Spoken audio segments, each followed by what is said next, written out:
Jemaat yang dikasihi oleh Tuhan kita Yesus Kristus, tiba saatnya kita akan merenungkan sebagian daripada firman Tuhan. Namun sebelumnya marilah kita berdoa. Bapa di surga, terima kasih atas segala berkat dan kemurahan-Mu. Sepanjang hari ini Tuhan telah memberkati dan menyertai kami dalam segala aktivitas kami. Tiba saatnya kami akan memasuki malam. Tuhan kiranya berkenan menyertai kami.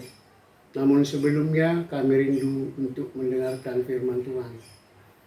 Urapi kami dengan kuasa Roh-Mu yang kudus, supaya kami dapat menerima kebenaran firman-Mu. Dalam nama Tuhan Yesus, kami berdoa dan mengucap syukur. Amin. Ya, saudara-saudara yang dikasihi oleh Tuhan, adapun firman yang akan kita renungkan bersama diambil dari 1 Petrus pasalnya yang kedua ayat 24. Demikian firman Tuhan. Ia sendiri telah memikul dosa kita di dalam tubuhnya di kayu salib, supaya kita yang telah mati terhadap dosa hidup untuk kebenaran. Oleh bilur-bilurnya kamu telah sembuh. Sampai demikian pembacaan firman Tuhan. Ya, saya mengambil tema buat kita adalah bahwa Yesus gantikan kita yang seharusnya mati karena dosa. Ada satu istilah yang mengatakan substitution, yang berarti pengganti atau mewakili. Ini adalah merupakan salah satu pengajaran penting dalam kehidupan umat Kristen. Konsep pengganti itu adalah bahwa kematian Yesus Kristus menggantikan kita orang berdosa yang seharusnya mati karena dosa. Istilah penting dipakai dalam pergantian ini adalah kata ganti. Maksudnya bahwa kematian Yesus Kristus adalah sebagai ganti umat manusia yang percaya kepadanya. Dalam Alkitab ada beberapa contoh yang dipakai sebagai kata ganti. Antara lain dalam 2 Korintus 5 ayat 21 dikatakan, Dia yang tidak mengenal dosa telah dibuatnya menjadi dosa karena kita, supaya dalam Dia kita dibenarkan oleh Allah.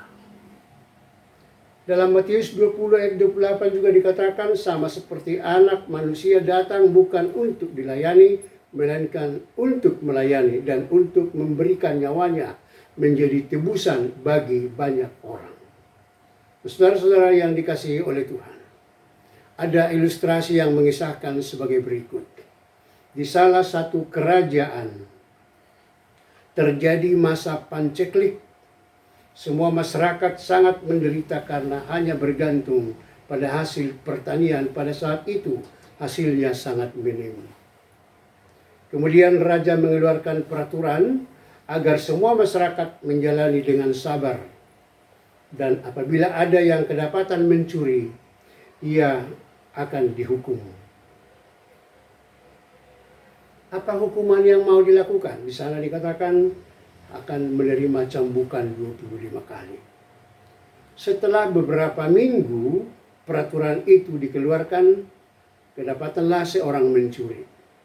Lalu ditangkap dan dibawa kepada raja.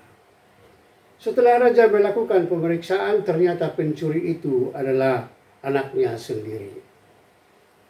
Karena dia sangat mengasihi anaknya, akhirnya raja membuka jubah kebesarannya, lalu dia duduk di tempat di mana anaknya harus menerima cambukan. Dan raja pun dicambuk sebanyak 25 kali. Dia harus menderita karena menggantikan anaknya yang seharusnya dihukum. Demikianlah yang dilakukan Bapa dalam diri Yesus Kristus.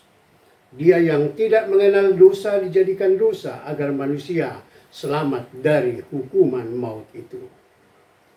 Yesus menderita dan mati bukan sebagai seorang penjahat, melainkan Dia adalah juru selamat. Dia menjadi pengganti yang sempurna. Dia mati bukan untuk dirinya sendiri, melainkan untuk tebusan dosa. Dia menjadi korban yang sempurna yang tiada duanya. Sebagaimana Paulus katakan, Kristus telah menebus kita dari kutuk hukum Taurat dengan jalan menerima kutuk karena kita. Pertanyaan tentang salib Yesus akan terus berlangsung hingga kedatangannya yang kedua kali. Bagi mereka yang akan binasa, salib adalah kebodohan. Sementara bagi kita yang percaya, salib itu adalah hikmat Allah. Penderitaan Yesus itulah yang menyembuhkan penyakit kita secara rohani, sehingga kita layak di hadapan Tuhan.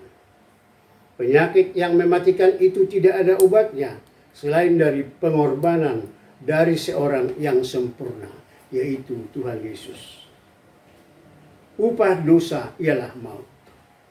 Tetapi karunia Allah ialah hidup yang kekal di dalam Kristus Yesus Tuhan kita. Inilah kasih yang paling besar itu. Cinta tanpa syarat, tanpa pandang bulu. Bukan untuk kepentingan sendiri, melainkan untuk orang lain. Itulah kasih Allah Bapa kita di dalam Kristus Yesus Tuhan kita. Amin. Mari kita berdoa. Terima kasih Bapa untuk kebenaran firman-Mu yang mengingatkan kami bahwa seharusnya adalah kami yang mati karena dosa. Tetapi oleh karena kasih-Mu Bapa di dalam Kristus Yesus, Dia menanggung segala penderitaan yang seharusnya kami tanggung supaya kami selamat. Dia menjadi miskin supaya kami menjadi kaya. Dia menderita supaya kami beroleh kebebasan. Terima kasih Tuhan.